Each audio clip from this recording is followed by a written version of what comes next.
Ancient Egypt. One of the most fascinating civilizations on Earth. But what was it like to be an ancient Egyptian, living in this incredible place? It's okay trying to understand ancient Egypt on a visual level, pyramids, king tut, mummies, but to really get into the heads of the ancient Egyptians, you've got to walk in their footsteps. I'm Egyptologist Dr Joann Fletcher, and I've spent over 40 years obsessed with this lost world. While the magnificent temples and tombs of the pharaohs can tell us one story, I'm interested in another, the story of ordinary people, the real Egyptians. It's such a privilege. We're amongst their family here. This feeling of closeness, of warmth, of love. I'm going to uncover evidence about how they lived their lives. Oh, wow. It's a glimpse into the sort of world of ancient Egyptian interior design and reveal what they hoped for in death. There was no Grim Reaper, just this beautiful goddess wanting to embrace them in her warm arms.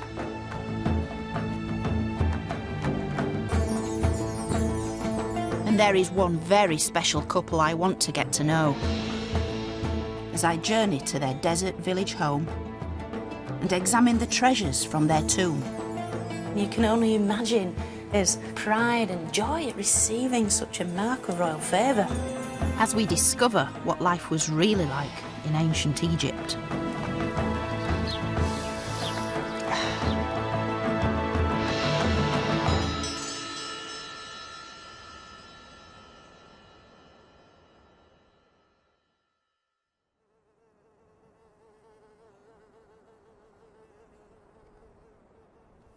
Welcome to Deir el Medina, or as the people who used to live here 3,500 years ago used to call it, Pardemi, which simply means the village.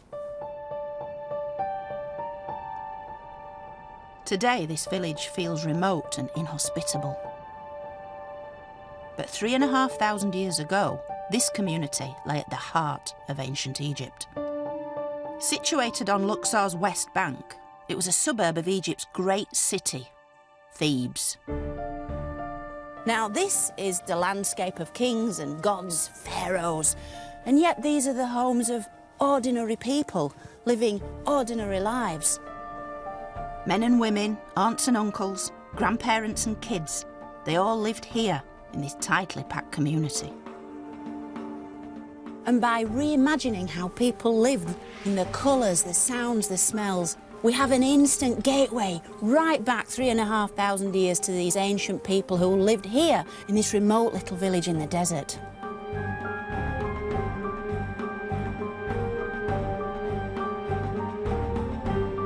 Now, in order to piece together the lives of such people, I've got an amazing set of clues.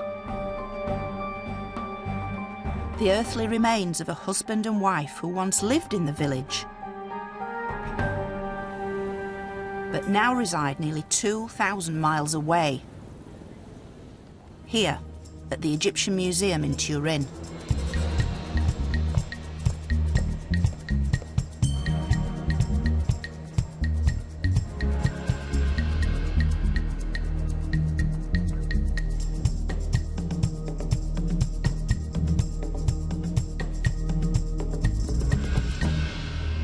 Meet Kha and Meryt.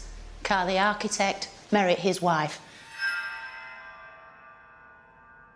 Now, Kha and Meryt were two of the sort of leading lights of the village. Kha's actual title was the chief of foremen, so he was in charge of the workforce. And Meryt, her official title was Lady of the House, which is ancient Egyptian for housewife. This is the only known statue of Kha. Almost certainly an idealised image, it nonetheless suggests a proud and rather handsome man. And this death mask is one of the few representations we have of Meryt, which reveals a soft and very beautiful face. And although these mummies have never been unwrapped, what lies beneath has been revealed by X-rays and CT scans. We know that Kha, who stood about 5'6", was a very striking-looking individual with a rather prominent nose and a great fondness for lots of black eyeliner. But then when we turn to his diminutive little wife, Meryt, a very dainty little lady, standing about 5'2". She also had a long, crimped wig of dark brown, wavy hair, which would have made her look really, really beautiful.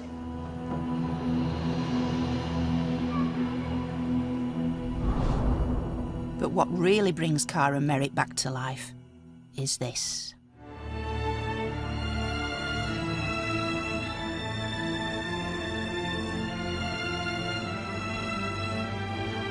The collection of objects discovered in their intact tomb in 1906, where they had lain undisturbed for over 3,000 years. A leading Egyptologist from the time wrote, "I should think it is the greatest find ever made, or rather, the most unique. Absolutely intact and full of antiquities. The passage and burial chamber are choked with chairs, beds, boxes, vases." Arthur Weigel, 2 p.m, 15th February, 1906. This is really a unique find because of its intactness, but also because of the wealth of material that was in the tomb. Tables and chairs and stools and more chairs and more coffers, and the coffers packed with linen and the coffers packed with cosmetic vessels. And his shaving equipment packed into a little leather pouch, and his hip flask, and everything is there. Even the shaped breads wrapped with palm fronds to keep them fresh.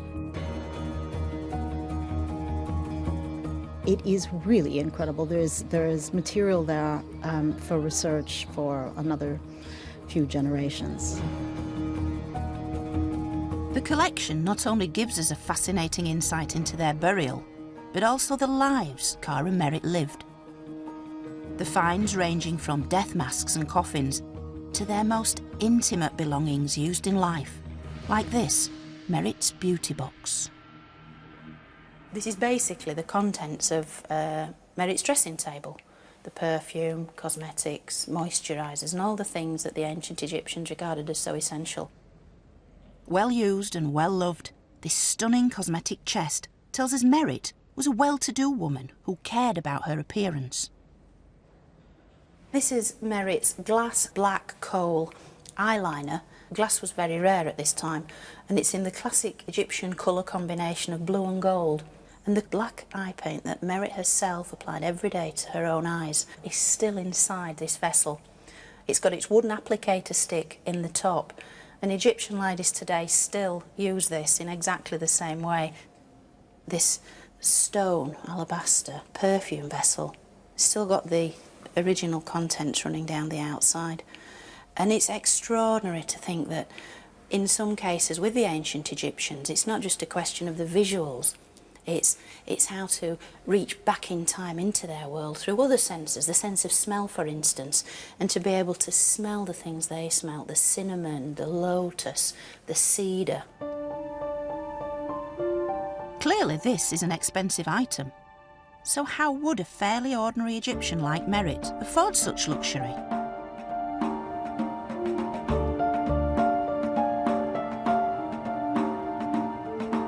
The answer lies in the village and the very special occupation of its inhabitants. For these were Egypt's tomb and temple builders. From the foreman to the stonemason, from the draftsman to the carpenter, and they all lived here with their wives and children. And about a mile to the northwest is where they worked, the most famous cemetery on earth. This is the great and majestic necropolis of the millions of years of pharaoh life, prosperity and health in the west of Thebes, or as we know it today, the Valley of the Kings.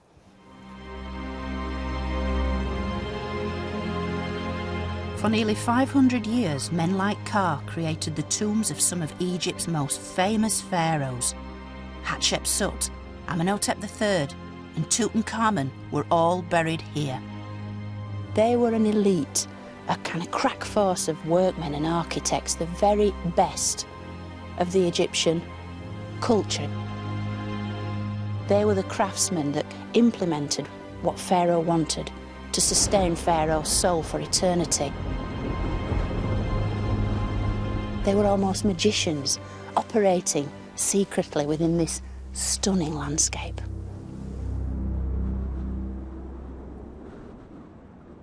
But I'm getting ahead of myself, as the life story of Kha and Meryt begins back in the village. Here I want to explore how they may have met and fallen in love. They probably grew up in the village, but how did a young couple like them go about courting? To find out, I don't have to go very far, as here on the outskirts of the village is the Great Pit. It's a long-abandoned attempt by the villagers to find a groundwater source. They dug down and eventually reached more than 50 metres. They wanted to become self-sufficient in water, but sadly for them, they never did. And yet what the pit did become was a community dump. It became a mine of information. As when this pit and its surroundings were excavated by archaeologists, they made some remarkable discoveries. And this is what was found here. Literally tens of thousands of these pieces of pottery and stone, some with pictures, many more with words, giving us the real history of the village, because these are their notes, their reminders, their love songs, their laundry lists, the very voices of this village. And some of these voices tell us about falling in love. Your hand is in my hand. My body shakes with joy. My heart is so happy because we walk together. To hear your voice is like pomegranate wine. This is a typical love poem, written on papyrus as well as stone or pottery fragments. They capture the feelings of young lovers. They're so common, it seems our village was a real hotbed of passion. Every single one of the love poems from ancient Egypt come from this village, except one. Some of the titles are really evocative. There's Your Love, Down to the River, All Night and All Day, and the rather suggestive Shedding Clothes. I go down to the water to be with you, and come up again with a red fish looking splendid on my fingers. Oh, my warrior, my beloved, come, look at me. And it's nice to imagine that such beautiful lines of love played a part in the courtship of Kha and Meryt. Today we might seal the deal with a proposal, engagement and marriage, but some ancient Egyptians seem to have taken a rather more direct approach.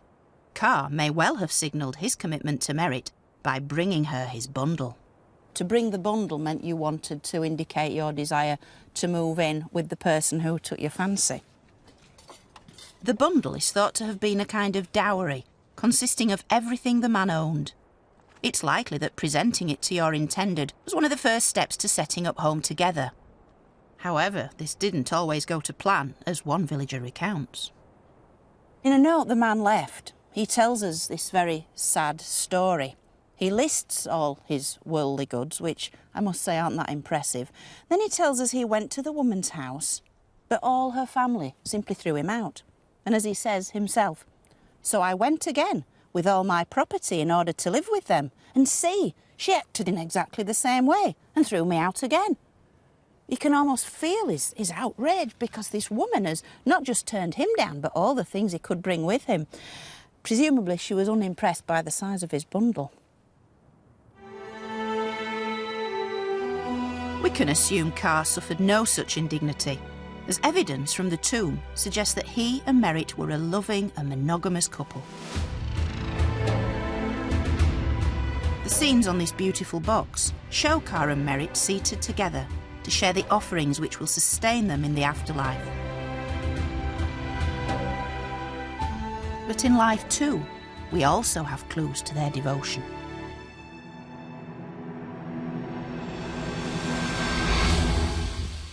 Now, although the ancient Egyptians didn't have a marriage ceremony as we would understand it, they simply moved in together, they nevertheless would exchange love tokens, quite often in the form of rings. This ring was discovered underneath the death mask of Meryt. It's so precious, it's not yet on display here in Turin. This is the ring that was found inside the mask, almost as an afterthought of Meryt.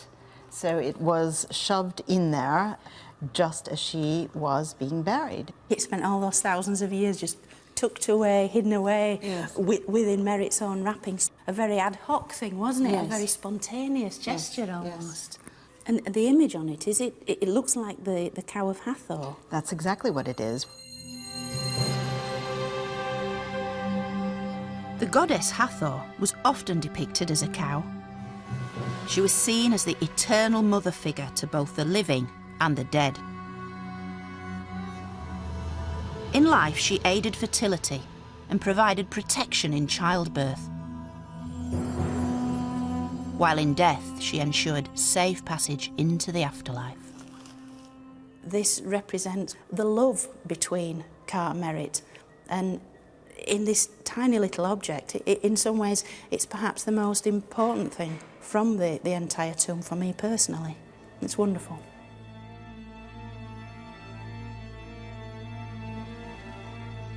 Kha and Meryt lived in a glittering age in Egyptian history.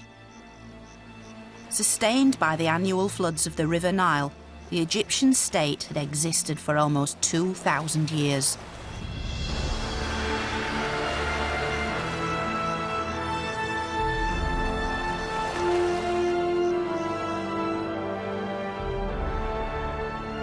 By 1400 BC, it was at the height of its power and now ruled by the 18th royal dynasty.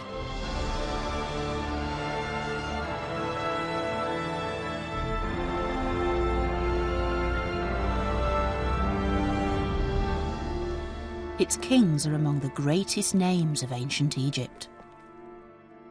We have the so-called boy king, Tutankhamun, the great female pharaoh, Hatshepsut, and the so-called bad boy, the heretic, Akhenaten.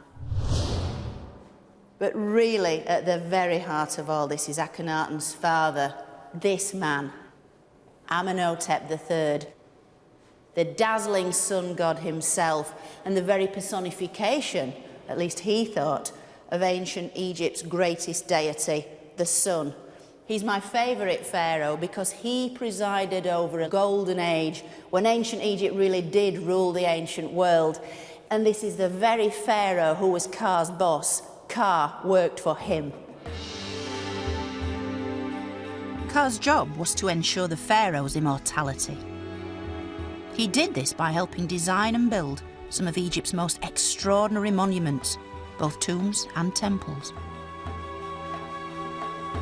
This is one such project from the reign of Amenhotep III. The Solar Court in Luxor Temple. It's a revolutionary design as it moved away from the dark and cloistered shrine to an open celebration of the sun. In return, like all state employees, Kha and Meryt were given the things they needed in the village. A home, a tomb, food, water, even servants. This was the highly organised world of the middle classes. Women had rights, many kids an education, and literacy was far higher in the village than elsewhere in Egypt. In Kha and Meryt's time, the village consisted of about 20 houses. And while we don't know exactly which one was their house, it was almost certainly one of the larger ones, here at the northern end. Perhaps even this one. So, we go into the front room here. And this would be an area really where the sort of women of the house hung out, chattered, gossiped and so forth, kids running in and out. up the stairs, around the corner into the perhaps most important room in the house.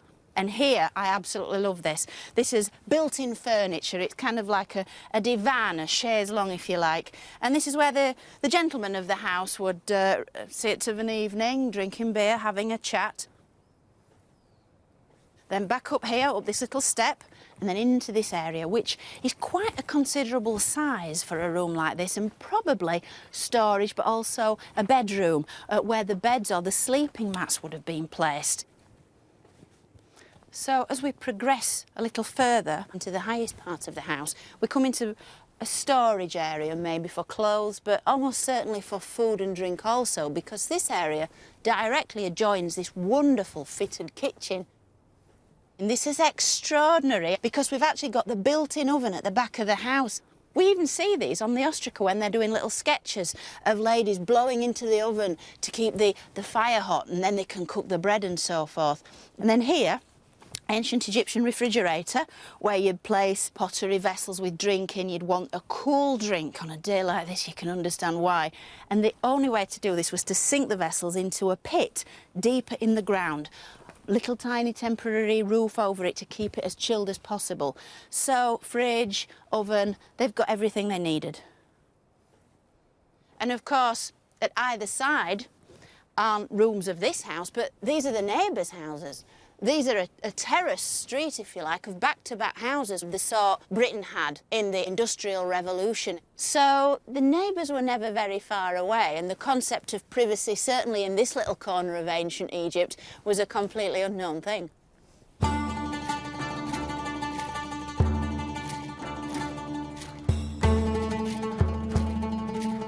Life in the village was almost entirely supported by the state. A daily procession of donkeys would carry water up from the Nile Valley to be decanted into a central cistern. Each household was entitled to an average of 100 litres per day for drinking, cooking and bathing. Less than half a mile from the village lies another crucial remnant of this highly organised infrastructure. Although built a little after Kha's time, grain stores like these acted as a kind of bank.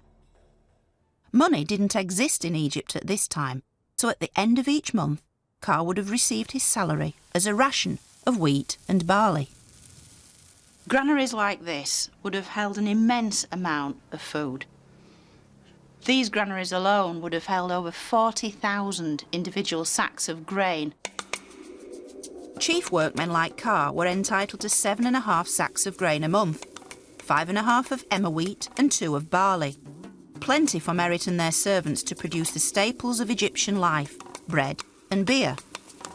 The villagers also received fish and vegetables and could trade their excess grain for luxuries like meat and wine. These places would have been full of life. People bustling here and there, scribes taking record, making an account of all the stuff being delivered.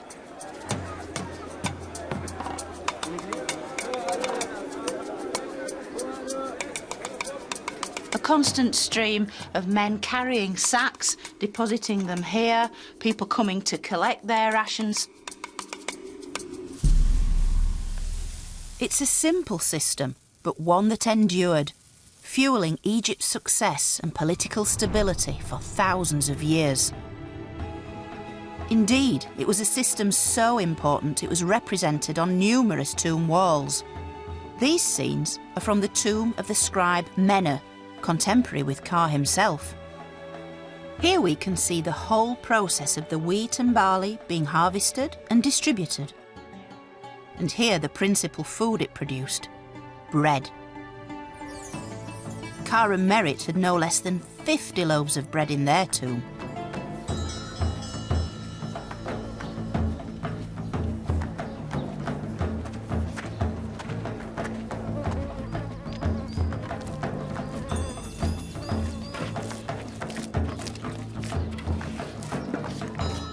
Now, bread was the key ingredient in the ancient Egyptian diet.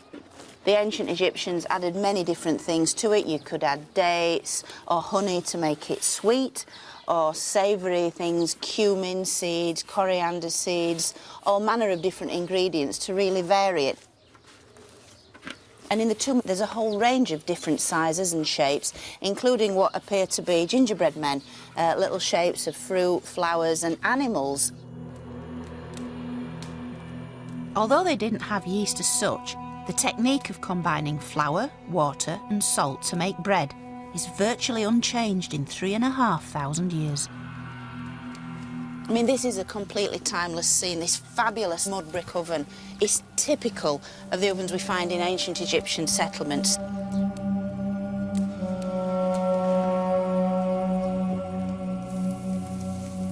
It's totally believable to imagine Meryt baking bread to feed her family. It's a completely timeless scene.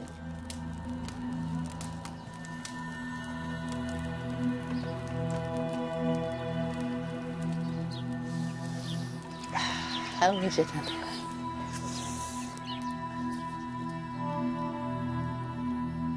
It's a real direct link back into their world. The smell of this wonderful stuff, the feel of it, the way it was made. All Egyptians would have eaten this on a daily basis.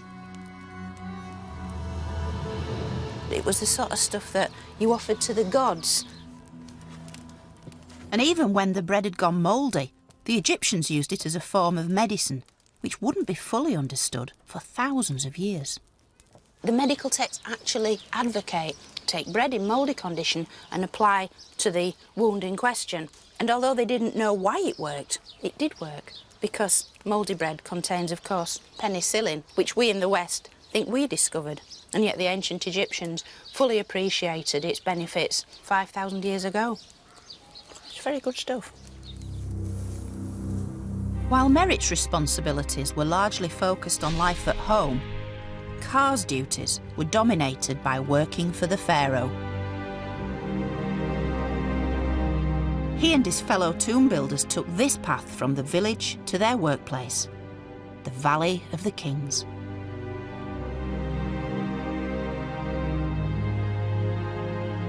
It starts here at the southern end of the village, and then it follows that path there. See, right up over that col, and then we go straight up and over the top of the mountain.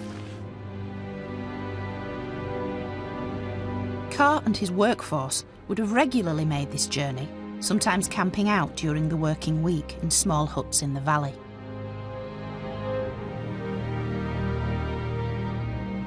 In Kha's day, we were probably about 40 to 60 men making this journey, probably singing, probably carrying water pots themselves, and the day's rations maybe. Kha must have walked this path hundreds of times, first perhaps as a carpenter, but eventually as the royal architect and overseer. So if we've been walking about 45 minutes in full sun and it's really, really hot, then Kha and his men coming up this path to work, they do the walk and then they had to do the work. Exactly. Their regular commute took them further west into the land of the dead. In fact, from up here, you can see why this place was so carefully chosen, as it mirrors the ancient Egyptian spiritual beliefs. If you worship the sun as a god, then 2 times of the day take on special significance. Sunrise in the east and sunset in the west. Sunrise is the birth of the god, so the east is the land of the living. Sunset is the death of the god, so the west is the land of death. So they picked this spot to make the tombs for the dead. This one spot, life, death. The Nile Valley, the Valley of the Kings. And it is that stark, isn't it? It is.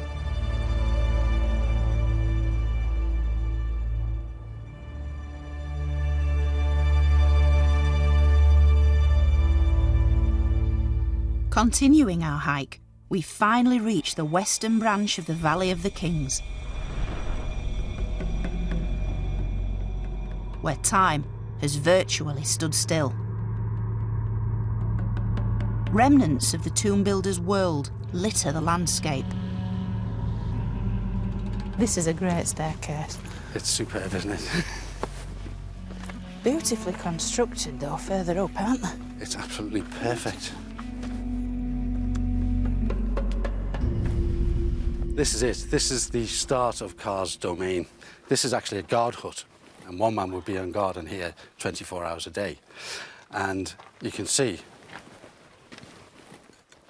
even ancient pottery has been preserved at this site. That's 3,500 years old. So this is like one of Kha's empties. His empty beer jar.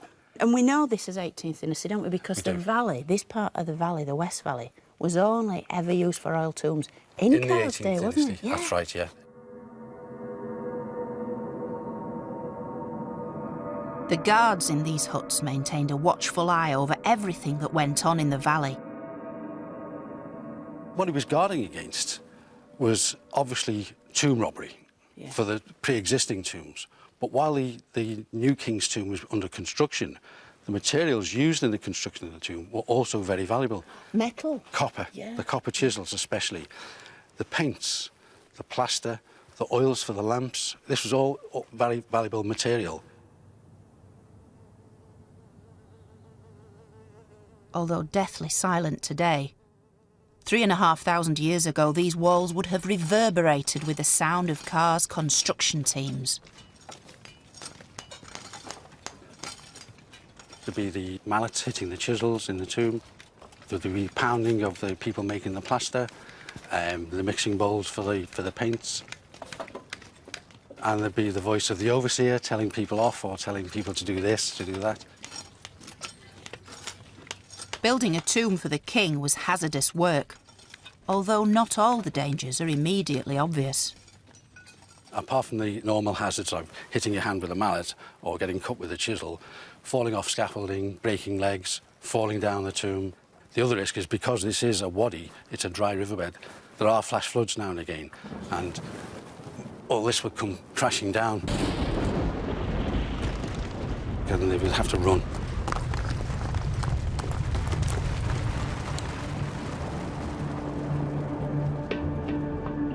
During his lifetime, Kha worked on 3 royal tombs, initially as a craftsman. These copper chisels found in his tomb were the tools of Kha's trade. He then rose to become royal architect and the overseer responsible for the design and construction of at least 2 pharaohs' tombs. It was a task on which Egypt entirely depended, since each pharaoh must be able to reach the afterlife to ensure both their immortality and the well-being of their subjects. Build it correctly and all would be well. Fail, and Egypt would fail with it.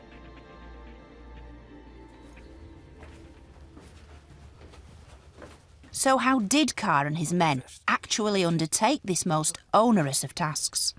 I'll follow in your footsteps. Right. This is tomb KV25. Thought to have been started for Amenhotep III's son Akhenaten, it was left unfinished when Akhenaten suddenly moved his capital away from Thebes. It's as if the workmen only downed tools yesterday. Nice. So you can see, Joe, the unfinished wall. It's been chiselled smooth, but it hasn't been plastered. And you can actually see the gouge marks of the chisels where they've gouged out the material. What a treat to be able to see this kind of working surface. As an architect, Kha meticulously planned the tomb's layout using the ancient Egyptian unit of measurement, the cubit. In modern terms, the cubit was roughly 52.5 centimetres long. And it is subdivided into what was called 7 palms, the palm of your hand. 1, 2, 3, 4, 5, 6, 7.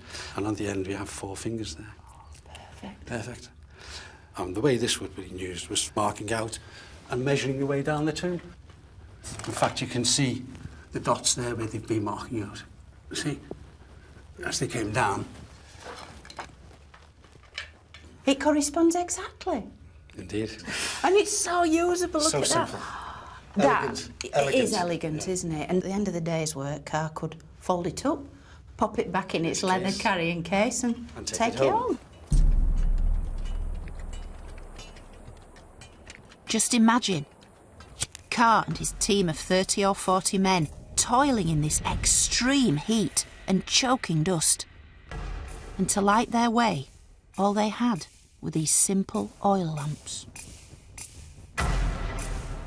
I think being down here in the dark with a lamp like this really increases the respect I have for Kha and his workforce, that they were able to create such sublime monuments with such simple tools.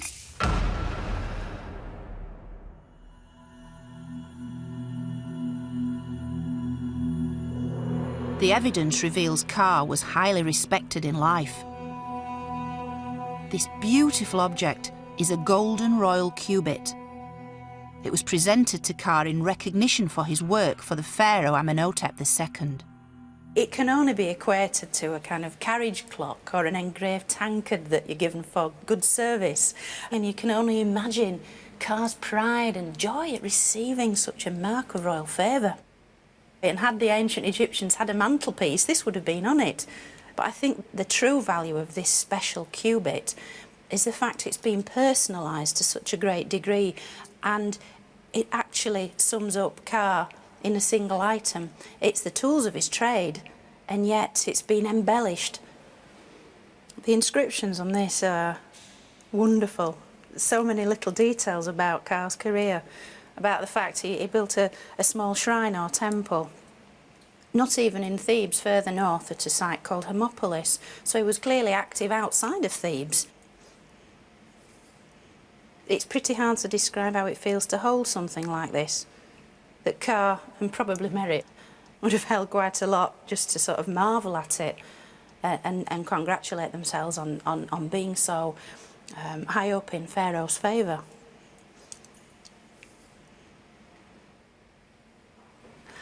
I love it, I absolutely love it. With Kha's career on the rise, he and Meryt also started a family. Childbirth is a risky time in any woman's life, and certainly in ancient Egypt. Meryt would have sought help from Hathor, the pre-eminent goddess of motherhood. All ancient Egyptian women wanted to be like Hathor. She's like a modern female celebrity that all women aspire to be. She had it all, and she was worshipped here.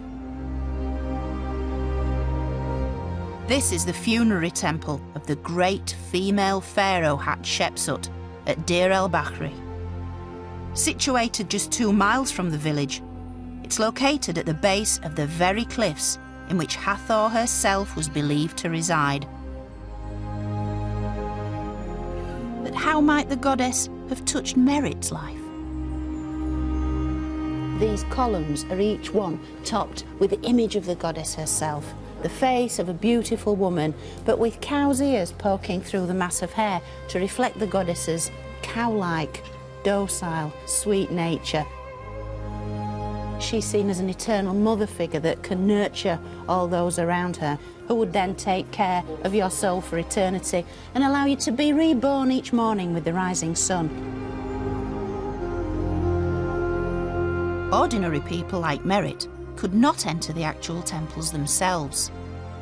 These were sacred places reserved for the clergy and the pharaohs. So Meryt would have turned to a more domestic form of worship. Now this wonderful thing is an exact replica of a bowl found in the village, and it shows the double heads of the goddess Hathor. I think they very much regarded this as a potent talisman, almost like an amulet that they could have about the house to bring the beautiful face of Hathor into their daily lives. So whatever they put in it, be it food, beer, wine, even flowers, the contents would be almost sprinkled with a little bit of Hathor's magic. Yet Hathor wasn't only the goddess of fertility and motherhood, she was also the deity of sexual pleasure. And the evidence suggests that enjoying sex was as important then as it is now. This is a replica of a section of the so-called Turin erotic papyrus. What it shows are couples actively, very actively having sex. The men all appear quite rough and ready. Some have receding hairlines, stubble, pot bellies, Each one has an enormous phallus. As for the women, they're very beautiful, very agile. Each has got a very exquisite hairstyle, fronted by one of these fragrant lotus blossoms. And so there's this desire to almost tap into the erotic. These aren't kind of showing women as slabs of meat simply there for male pleasure, not at all. These are active women engaged in acts of pleasure, acts of love. They're using sex as a kind of form of leisure, of entertainment, as well as doing it, portraying it. And while Hathor might have offered sexual inspiration, her presence was needed most during the dangerous time of pregnancy and childbirth. Women like Meryt would have looked to her for protection. The outer precincts of the temple here at Deir el-Bahri were a focus for such worship. This faded scene is a rare representation of a pregnant woman, in this case the mother of the female pharaoh Hatshepsut. There she is as the unborn fetus, and you can just make out the gentle swelling of her mother's abdomen here as the unborn Hatshepsut resides within the safety of her mother's body. When the archaeologists excavated all around here a century ago, they found such amazing things as baby clothes that had been specially made with an image of Hathor, almost like a post-it note to the goddess. These will be left here in the hope that these women could conceive.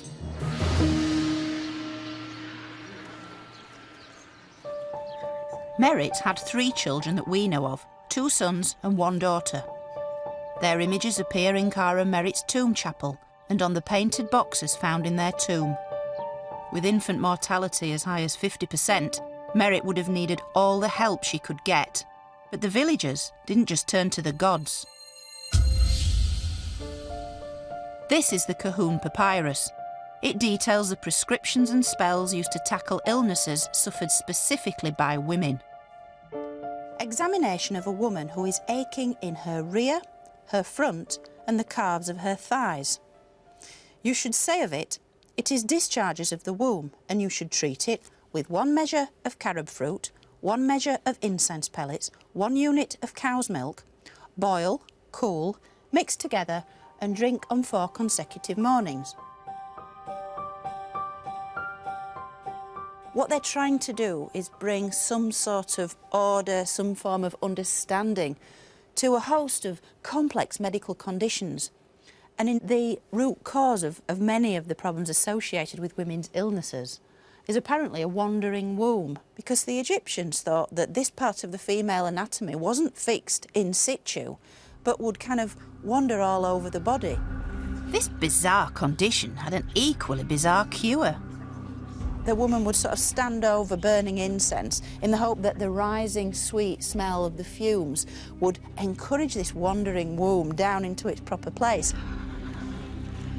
And while today this may seem rather strange, such a diagnosis and treatment may have had some positive effect.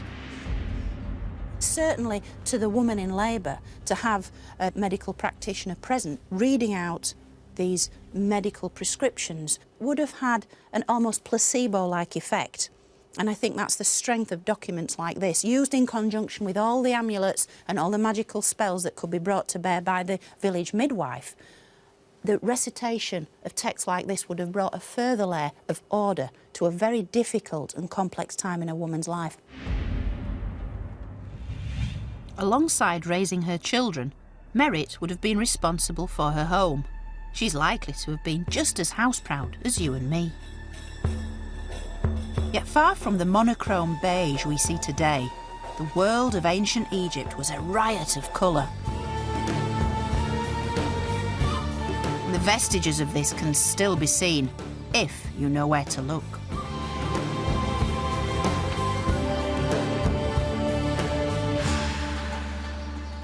When we look up at the ceilings, the areas which have been sheltered from direct sunlight, the colours are absolutely superb. The condition, the brightness, the vivacity, they're sort of leaping out of the walls and ceilings right into our eyes. And this temple, with its vibrant colour, was created by the later pharaoh Ramses III. The Egyptians were far from subtle in their use of paint. Primary colours, red, green, blue, all these amazing, vivid hues. And the blues and greens are particularly bright. This, of course, is more of a status marker for the king who commissioned such a brilliant piece of work, because blues and greens weren't naturally occurring pigments and had to be manufactured at great cost. And so this is a way for the monarch to say, look at me, look at the wealth I possess. The effort and expense involved in producing such synthetic colours was way beyond the reach of most ordinary people. Instead, they used locally sourced materials, ones that could literally be picked up from the desert floor. This rock in my hand is kind of like a colour box that brought ancient Egypt to life, because on one side we have the red iron oxide, on the other the yellow iron oxide. And so by splitting a rock like this into the component yellows and reds, you could crush these up, mix with water, and then apply to the desired surface.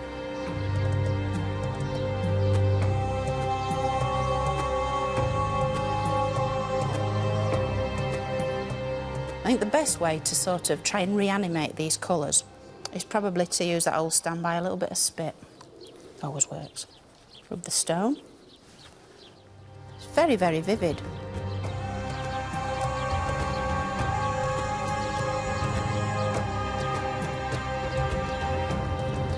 You can see the effect it has against white. So you have these two shades that for the ancient Egyptians really did reflect blood, life, vivacity, and then the yellow of the golden sun.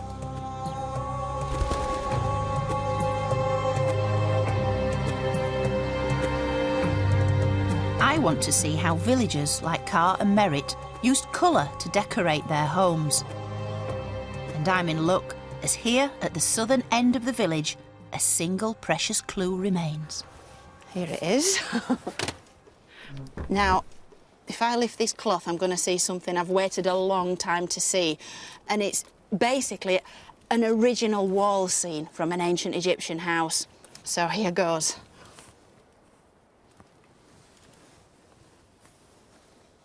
Oh, wow. It's a phenomenal piece. The colours are so fresh. It's a glimpse into the sort of world of ancient Egyptian interior design. It's the lower half of a female musician, and she's playing a flute. She's got gold bracelets, gold anklets. But the most exciting thing are these two tattoos of the household god Bez. So evocative, so warm, so sumptuous in its lavish use of colour, and these fabulous, fabulous leaves.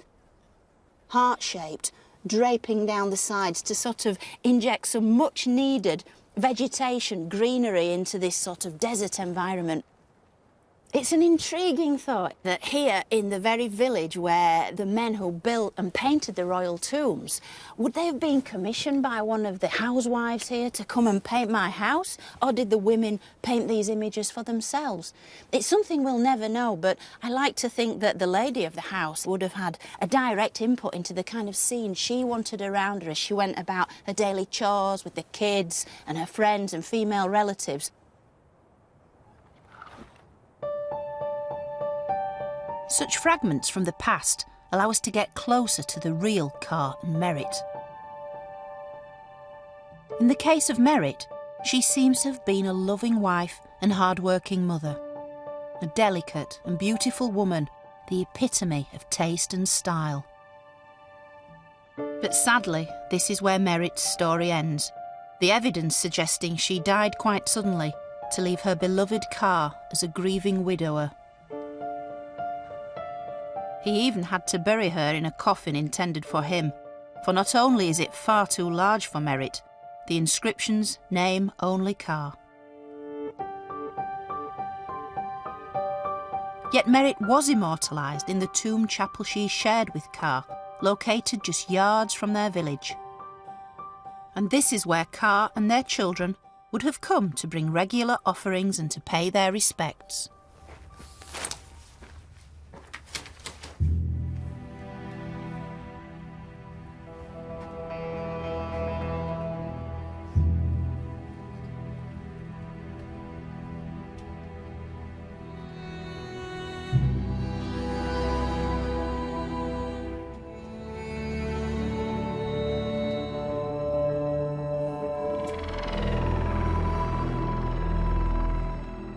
is such a privileged glimpse into their everyday life. We're amongst their family here, and that's what this whole tomb chapel chamber has all around it, this feeling of family, of closeness, of warmth, of love.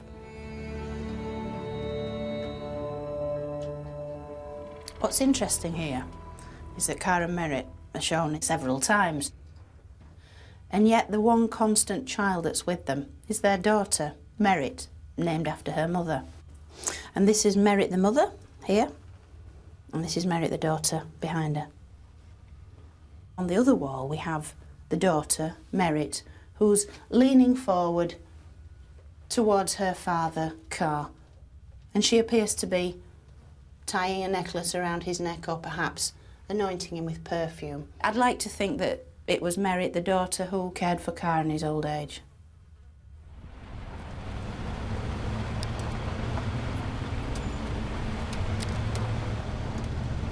But what happened to Kha, the proud and talented architect?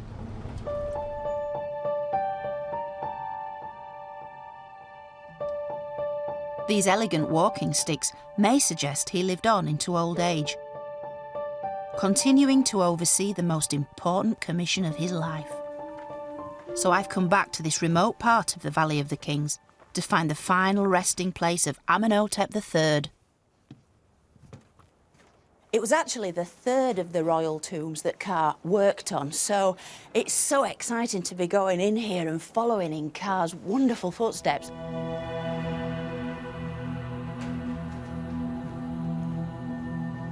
My enthusiasm is well-founded because the tomb, currently under restoration, has been closed for decades. Hardly anyone gets to see this.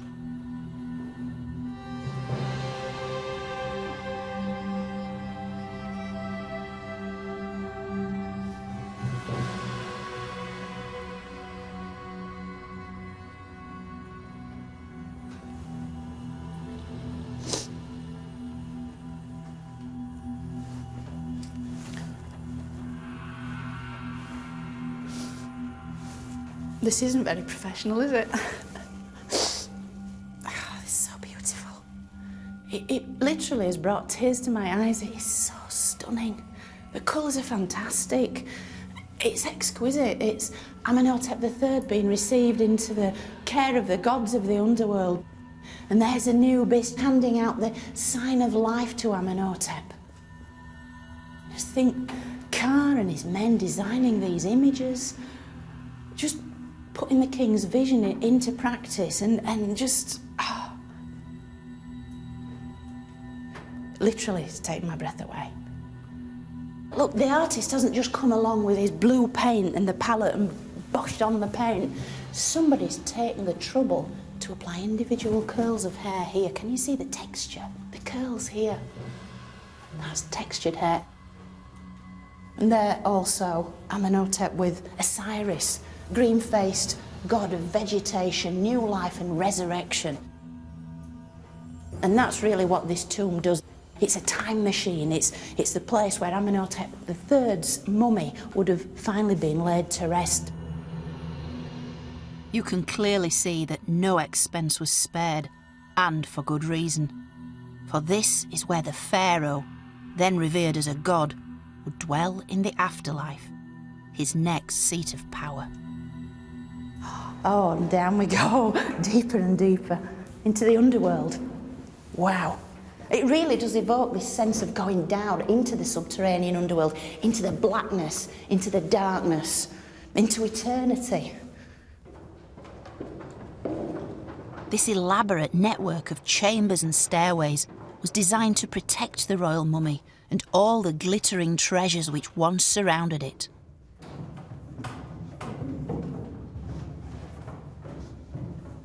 Now look at this very clever trick of the architect, our boy Kha. Look at this. Can you see the way the images were once all along this wall, just the whole way around, images of the king and the gods, and yet originally this would have been packed with mud brick, probably, plastered over, the images drawn and painted over it so that any would-be tomb robbers would come down here, think, oh, this is it, nothing much in here, and hopefully leave by the way they came in, because this is actually the next stage of the tomb, so it's kind of like a hidden portal. This is the burial chamber, the most important part of the tomb. And there it is, the final resting place of one of Egypt's greatest pharaohs. A man considered a god, both in life and in death. How do you bury a god? Well, obviously it's surrounded, dripping in gold, semi-precious stones and the most beautiful funerary items, all of which would have been choreographed, planned by Kha and his colleagues. Everybody wants to take care of the king. Within the royal mummy dwelt the soul, the immortal soul of Egypt itself, this cumulative build-up of every royal pharaoh who'd gone before, resided within the mummy who once lay down there.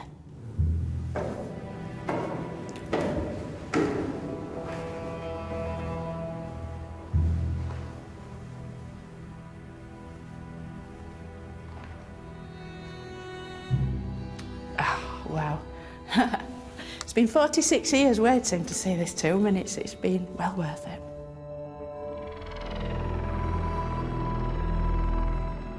Although we can now appreciate his consummate workmanship, it seems Kha himself never saw the finished tomb, for he died before his king. But like his king, Kha's own body was prepared for its eternal journey into the afterlife before he too was buried.